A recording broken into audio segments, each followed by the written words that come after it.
හරි. ඇනුවිටි එකක් කියන්නේ මෙහෙම දෙයක්. එක හා සමාන කාල පරතරයන් අතරදී අපිට මොකක් හරි මුදලක් ලැබෙනවා හෝ අපි මේ මුදලක් ආයෝජනය කරනවා නම් අපි ඒකට කියනවා ඇනුවිටි එකක් කියලා.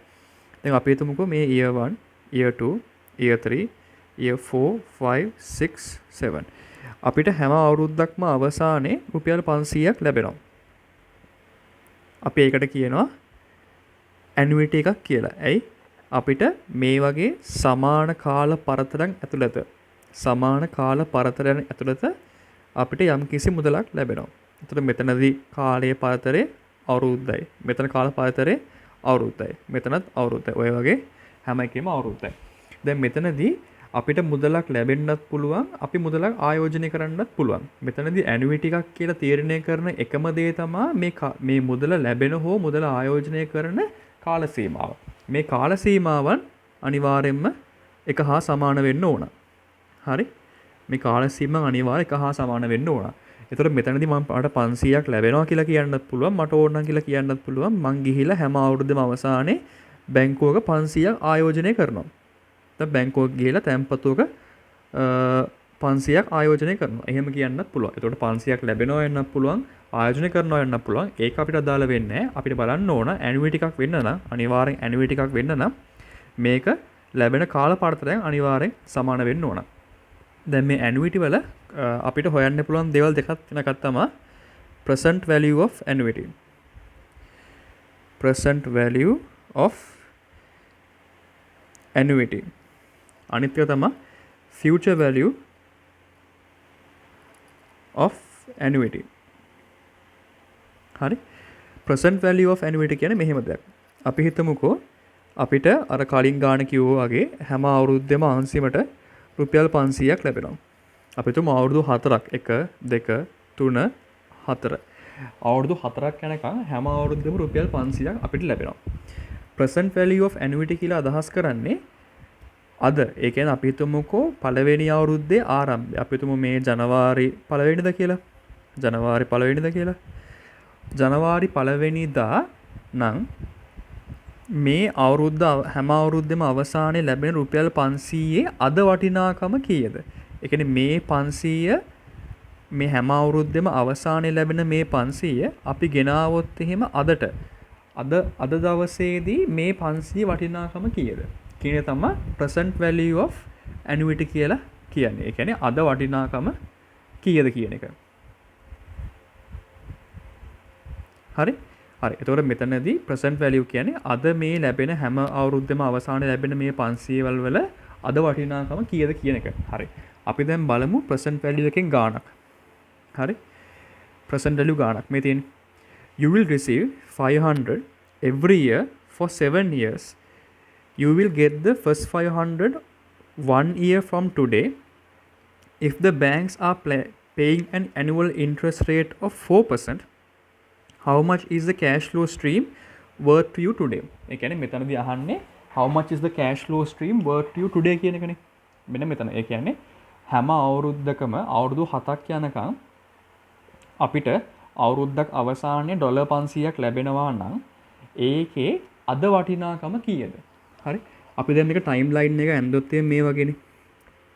මෙතනදී මෙහෙම යනවා. අපි තුමු මේ ආරම්භයේ අවුරුද්ද 1 2 3 4 5 6 7.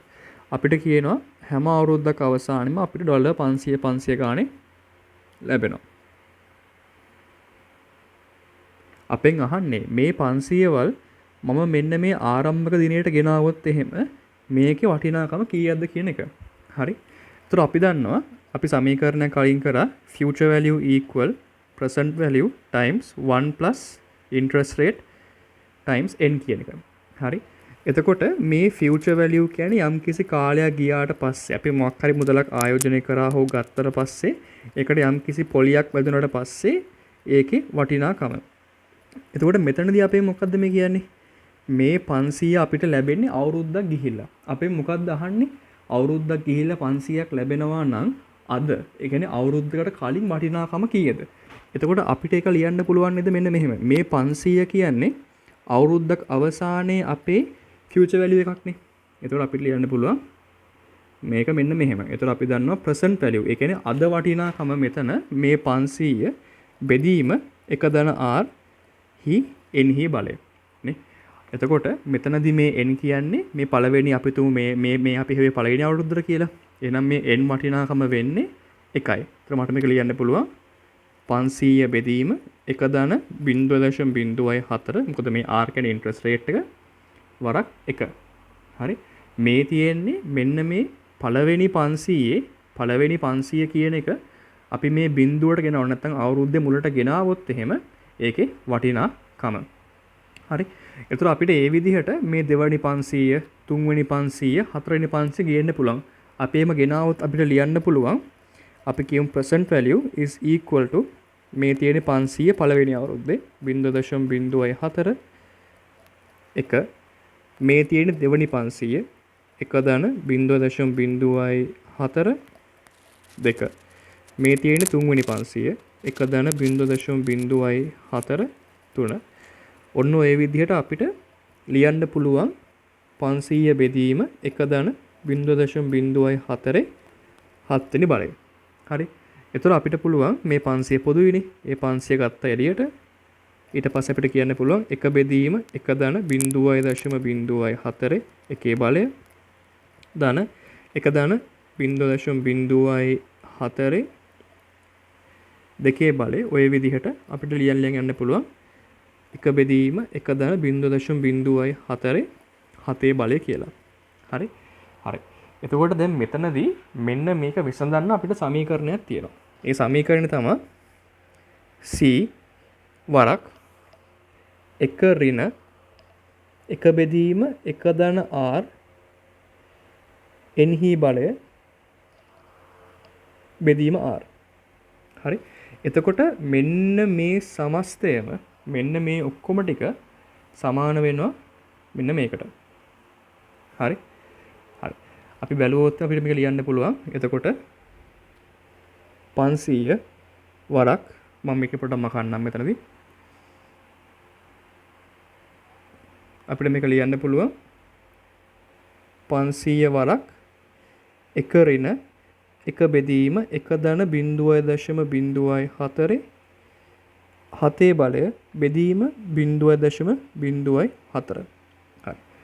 එතකොට අපි මේක සුළු කරොත් අපිට එනවා 500 වරක් 1 ඍණ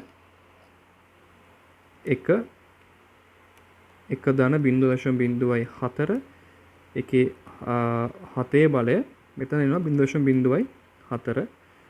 ඊට පස්සේ ඒක සුළු කරපුවම එනවා අපිට 3001.27ක් ආසන්න වශයෙන්. මෙතනින් අදහස් වෙන්නේ මේ අවුරුදු 7 තිස්සේ ලැබෙන අපිට මේ රුපියල් 500 වල ටික මේ හැම අවුරුද්දෙම අවසානයේ අපිට ලැබෙන රුපියල් 500 වල අද වටිනාකම. ඒ කියන්නේ අවුරුද්ද ආරම්භයේ වටිනාකම නැත්තම් පළවෙනි අවුරුද්ද ආරම්භයේ වටිනාකම 3001.27ක්. හරි. ඒ කියන්නේ මේ 500 වල 7 අද වටිනාකම රුපියල් 3001.702.27ක්. හරි. අපි දැන් කල්පනා කරමු මේක මේ දැන් අපිට මේ ගාණේ අනුව දැන් මේක හැදුවට මේ කතාව ඇත්තද? ඒ කියන්නේ ඇත්තට මේ වටිනාකම මෙච්චරක්ද කියන එක අපි කල්පනා කරමු හරිද කියලා. හරි. ඒකත් අපිට ඔප්පු කරලා බලන්න පුළුවන් ඇත්තට වටිනාකම ඒ ගාණද කියලා. හරි. මම මේක පොඩ්ඩක් මකන්නම්. එතකොට මෙතනදී අපිට හරියටම බලන්න පුළුවන් අර 500 වල 7ක් වල එකතුව ඒ 500 වල 7 අද දවසේ වටිනාකම නැත්තම් ඒකේ present value එක ඇත්තටම රුපියල් 3001.7 ගාණක්ද කියන එක. ඒකෙදි අපි බලන්නේ මෙන්න මෙහෙමයි.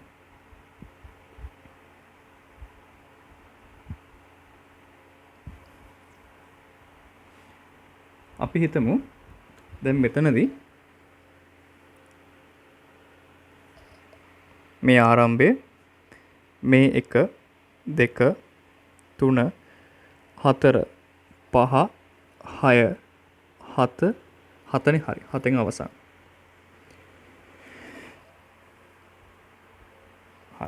එතකොට මෙතනදී අපි කිව්වා හැම අවුරුද්දක අවසානයේම අපිට 500ක් ගන්න ලැබෙනවා. මෙතන 500යි, මෙතන 500යි, මෙතන මෙතන මෙතන මෙතන. හරි. අපි ගානේ හොයාගත්ත මේ 500 වල ඔක්කොම වගේ අද දවසේ වටිනාකම රුපියල් 3100යි 7.27ක් වගේ කියලා. හරි. හරි. දැන් අපි හිතමු මේ අගේ මේ 3100 මේ 3101යි 7.27 ඒ කියන්නේ මෙතනදී අදහස වෙන්නේ මොකද්ද? මට හැම අවුරුද්දෙම අවුරුදු 7ක් යනකම් අවුරුද්දේ අවසානයේ රුපියල් 500ක් ලැබුණත් එකයි අද දවසේ රුපියල් 3001යි 7.27ක් ලැබුණත් එකයි. හරි. අපි නිකන් හිතමුකෝ අපිට අවුරුද්ද මුල ඒ කියන්නේ මෙන්න මේ අද දවසේදී අපිට රුපියල් 3001යි 7.27ක් ලැබුණා කියලා. හරි. අපි මේක ආයෝජනය කරනවා බැංකුවක. ආයෝජනය කරනවා අවුරුදු 7කට. ඒතර අපිට එනවා 1.0.04 වරක් 7. මේ මොකද අපේ percent value equation එක මේ තියෙන්නේ අපේ value එක. මේ තියෙන්නේ 1.r හි n. හරි. හරි. මේක අපි සුළු කරොත් අපිට එනවා 3001යි 7.27 වරක් 1.0.04 ඒකේ 7 බලය. මේක අපිට එනවා 3949යි 714යි කියලා. ඒ කියන්නේ අද දවසේදී අපිට රුපියල් 3001ක් ලැබුණොත් අපි මේ 3001 දැම්මොත් බැංකුවක අවුරුදු 7ක් අවසානයේ අපි ගාව මෙච්චරක් තියෙනවා. හරි. දැන් මම කිව්වා නේද අද අපිට 3001යි 7.27ක් ලැබුණත් එකයි නැත්නම් හැම අවුරුද්දෙම අවසානයේ 500ක් ලැබුණත් එකයි. ඒක තමයි මේ percent value කියන එකෙන් අදහස් වෙන්නේ. අපි බලමු ඇත්තද කියලා. හරි. අපි හිතමුකෝ අපිට මේ 500 හැම අවුරුද්දෙම ලැබෙනවානේ අවසානයේදී. අපිට මේ ලැබෙන 500 මම ආයේ ඒ බැංකුවක හරි කොහේ හරි ආයෝජනය කරනවා. හරි. ඒත් අපි තුමු පළවෙනි අවුරුද්ද අංශයේ අවසානයේ 500ක් ලැබුණම මම ඒකයි බැංකුවකට දානවා. හරි. ඒතර ඒ බැංකුවෙන් ලැබෙන පොලි අනුපාතය 104යි. හරි. අපි හිතමුකෝ අපිට හම්බෙන පොලි අනුපාතේ ගාණ කියන 104යි කියලා. හරි. එතකොට මම මෙහෙම අන්තින්න මෙතනදී පළවෙනි අවුරුද්දේ මෙන්න මෙතනදී හම්බෙන මේ රුපියල් 500 මම ආයෝජනය කරොත් එහෙම ඒ 500 ඒ ආයෝජනයේ අවුරුදු කීයක් තියෙනවද? මෙතන අවුරුද්දක් තියෙනවා, මෙතන තව අවුරුද්දක් තියෙනවා, මෙතන තව අවුරුද්දක් තියෙනවා, මෙතන තව අවුරුද්දක් තියෙනවා, මෙතන අවුරුද්දක් තියෙනවා, මෙතන අවුරුද්දක් තියෙනවා. නේ? මෙතන අවුරුද්දයි 1යි 2යි 3යි 4යි 5යි 6ක්. හරි. ඒ රුපියල් 500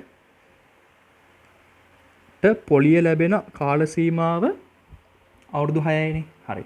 ඒ කියන්නේ මෙන්න මේ 500ට මේ 500 මට අවුරුද්ද අවසානයේ ලැබුණාට පස්සේ පළවෙනි අවුරුද්ද අවසානයේ ලැබුණාට පස්සේ මම ආයේ ඒක ආයෝජනය කරොත් එහෙම ඒ 500 බැංකුවේ තියෙන කාල සීමාව අවුරුදු 6යි. හරි. අපි හිතමුකෝ දැන් මේ දෙවනි 500 තියෙනවානේ. මෙතින් දෙවනි 500. මෙන්න මේ දෙවනි 500 බැංකුවේ තියෙන කාල සීමාව කීයද? මෙතන අවුරුද්දයි. මෙතන අවුරුද්දයි. මෙතනත් අවුරුද්දයි. මෙතන අවුරුද්දයි. මෙතන අවුරුද්දයි. හරි. මේ දෙවනි 500. ඊට පස්සේ අපි ගත්තොත් තුන්වෙනි 500.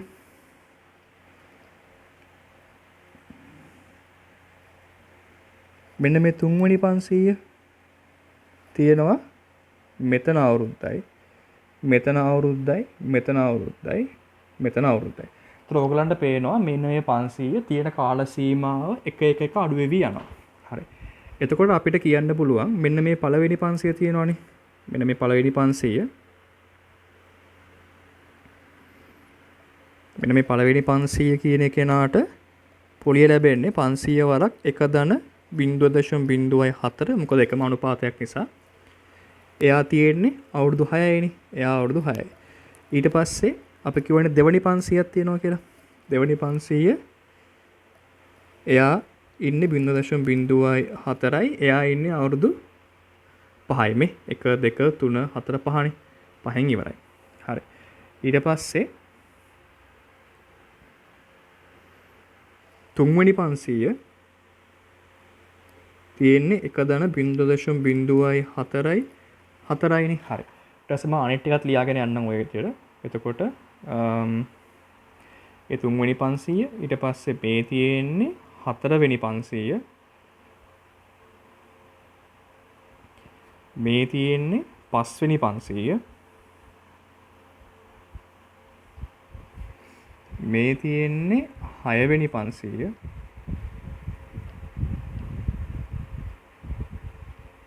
මේ තියෙන්නේ අවසානයේ ලැබෙන 500 මේ අවසාන 7 වෙනි අවුරුද්ද ලැබෙන 500 ඒ අවුරුද්දෙන් පස්සේ ඉවරයිනේ.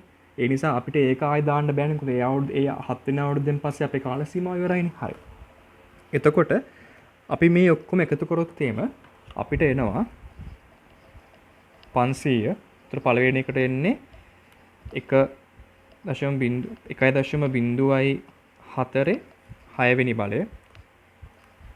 ඒක දාන 1.04 5 වෙනි බලය. ඒක දාන 1.04 4 වෙනි බලය. ඒක දාන 1.04 3 වෙනි බලය.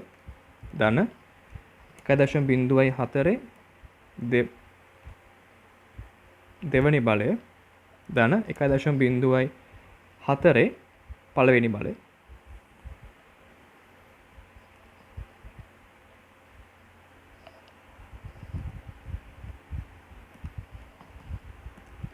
මේ ඔක්කොම එකතු කරාම ඔයගලන්ට එනවා රුපියල් 3949.714. දැන් ඕගලන්ට පේනවද? අපිට වසරේ ආරම්භයේදී රුපියල් 3001ක් ලැබිලා ඒ 3001 අපි 100% ගානේ අවුරුදු 7කට බැංකුවකට දැම්මොත් අපිට ඒත් රුපියල් 3949යි 714ක් ලැබෙනවා.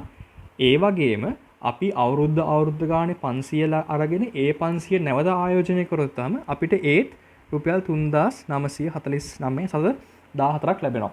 ඒක තමයි අපි කියන්නේ present value equation එකේදී හැම අවුරුද්දෙම කියන්නේ අවුරුදු 7කට 500 ගානේ ලැබුණත් එකයි නැත්තම් අවුරුද්ද මුල රුපියල් 3100ක් ලැබුණත් එකයි කියලා. මේක තමයි present value of annuity කියලා කියන්නේ. දැන් තේරෙනවනේ මේකෙන් හෙව්වත් ඒ කියන්නේ හැම අවුරුද්ද ගානෙම අපිට 500 අවුරුදු 7කට 500ක් ලැබුණත් සමානයි.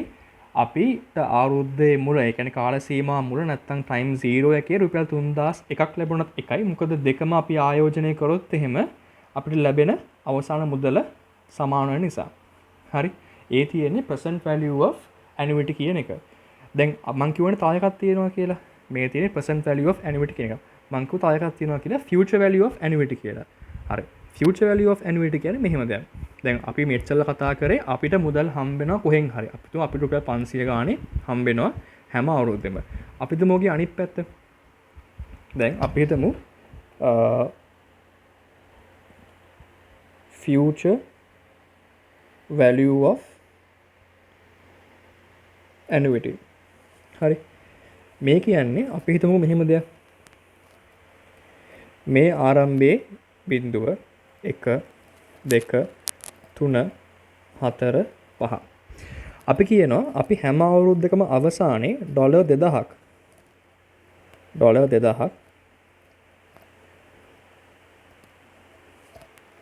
අපි බැංකුවක දානවා. අපි තුමු මොකක් හරි savings deposit savings account එකක් කියලා. අපි තුමු savings account එකක අපි හැම අවුරුද්දෙම year end $2000ක් දානවා. හරි. අපෙන් අහනවා පස්වෙනි අවුරුද්ද අවසානයේදී අපේ savings account එකේ කීයක් තියෙනවද? account එකේ කීයක් තියෙනවද? එතකොට මෙතනදී අපි කරන්න ඕන අපි කලින් ගානේ කරේ මොකද්ද? අපි හැම එකක්ම ගෙනාව කාලේ ආරම්භයට. මෙන්න මෙතනට. නේ? අපි මෙතනට ගෙනාවා කියන්නේ මෙන්න මේ time 0 කියන එකට.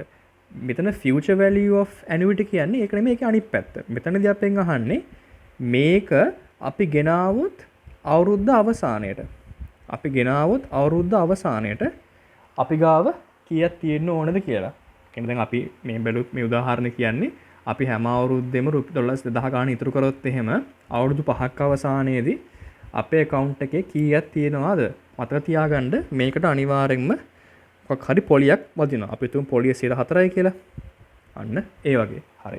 එතකොට මේකට පාවිච්චි කරන සමීකරණ තමයි මෙන්න මේක. C වරක් 1 ධන r n හි බලයට ඍණ 1 බෙදීම r. හරි. මේක තමයි පාවිච්චි කරන සමීකරණය. හරි. අපි බලමුකෝ ගාණක් මේ විදිහට. මෙන්න මේක. You have decided to put a rate of 2000 in your investment account every year for the next 5 years. You will make the first deposit in year 1 from today. How much will you have in your account by the end of 5 years if your annual interest rate is 3%? හරි. එතකොට මෙතනදී අපි ඇන්දොත් time line එකක් මෙන්න මේ වගේ. මේ time 0 1 2 3 4 5 මෙතන කියනවා අපි 2000ක් ගානේ දානවා කියලා බැංකුවේ හැම අවුරුද්දෙම අවසානයේ. හරි. එතකොට මෙතනදී අපෙන් අහන්නේ අපි ගාව අන්තිමට තියෙන වැලියු එක කීයද කියලා. හරි. අපි සමීකරණයට යන කලින් අපි නිකන් හිතමු. එතකොට මේකෙදි මෙන්න මේ පළවෙනි 2000 කියන්නේ පළවෙනි 2000 මෙන්න මේ 2000 මෙන්න මේ 2000 තියෙනවා මෙතන එක අවුරුද්දයි අවුරුදු 2යි 3යි 4යි. එතකොට මේක 1යි 2යි 3යි 4යි. ඊට පස්සේ අපි ගාව තියෙනවා මෙන්න මේ දෙවෙනි 2000. මේක තියෙනවා මෙතන එක අවුරුද්දයි මෙතන 2යි මෙතන 3යි. එතකොට මෙතන 1යි 2යි 3යි. ඊට පස්සේ මේ තියෙන්නේ තුන්වෙනි 2000. තුන්වෙනි එක තියෙනවා මෙතන අවුරුදු 1යි 2යි 1යි 2යි. ඊට පස්සේ අපි තුමු මේක හතරවෙනි එක කියලා. මේ තියෙන හතරවෙනි එක ඒක තියෙන්නේ එක අවුරුද්දයි. හරි. එතකොට අපිට මේක සමීකරණය පාවිච්චි නොකර මෙහෙම හදන්නත් පුළුවන්. සමීකරණය පාවිච්චි නොකරොත් අපිට කියන්න පුළුවන් අවුරුදු 5ක් අවසානයේදී annual interest rate එකක් යටතේ අපි ගාව තියෙන ගාණ වෙන්නේ 2000 වරක් 1.0.03 මේ තියෙන්නේ මේ පළවෙනි 2000 මේ කහ පාට එකේ මම මාක් කරලා තියෙන්නේ මෙන්න මේක මේ තියෙන්නේ sorry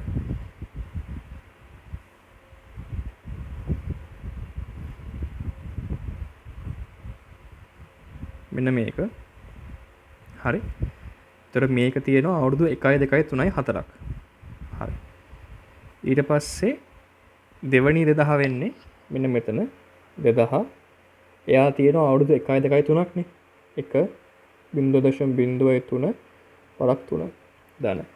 ඊට පස්සේ තුන්වෙනි 2000 තියෙනවා. ඒක තියෙනවා අවුරුදු 2ක්.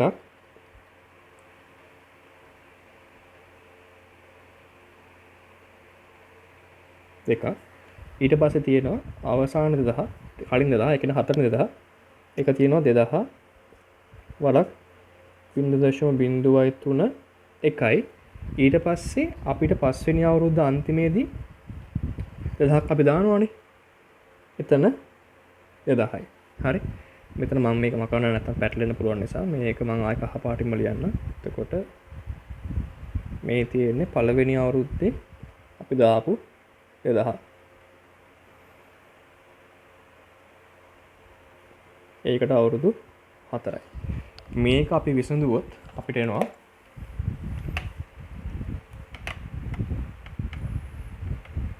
මෙතන 4යි පළවෙනි එකට දෙවෙනි එකට 1.04 3යි 3 බලයක් එන්නේ. ඊට පස්සේ 1.04 2 ඊට පස්සේ 1.04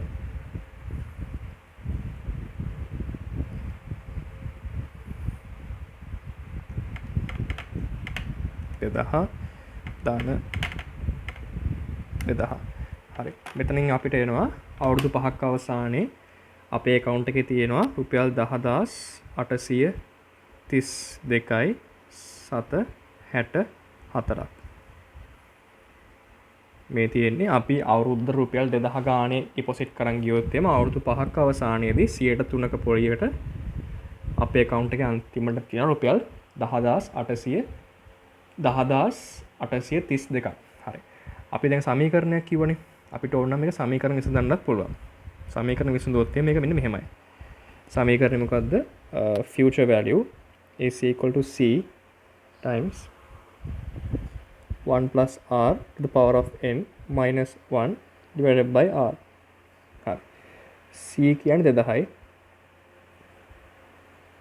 මෙතන 1 ධන 0.03යි. n කියන්නේ අවුරුදු 5යි. 1 පින 0.03යි. හරි. සුළු කරපුවා අපිට මේක එන්න ඕන 2000 වරක් 1.03 හි පහේ බලය ඍණ 1 බෙදීම 0.3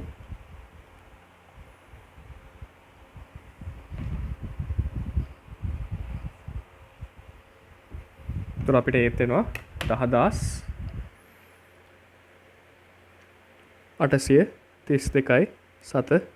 764යි කියලා. හරි. ඒතර අපිට සමීකරණයෙන් මේක හදන්නත් පුළුවන්. සාමාන්‍ය විදිහට හදන්නත් පුළුවන්. එකම උත්තරේ අපිට එනවා. හරිනේ.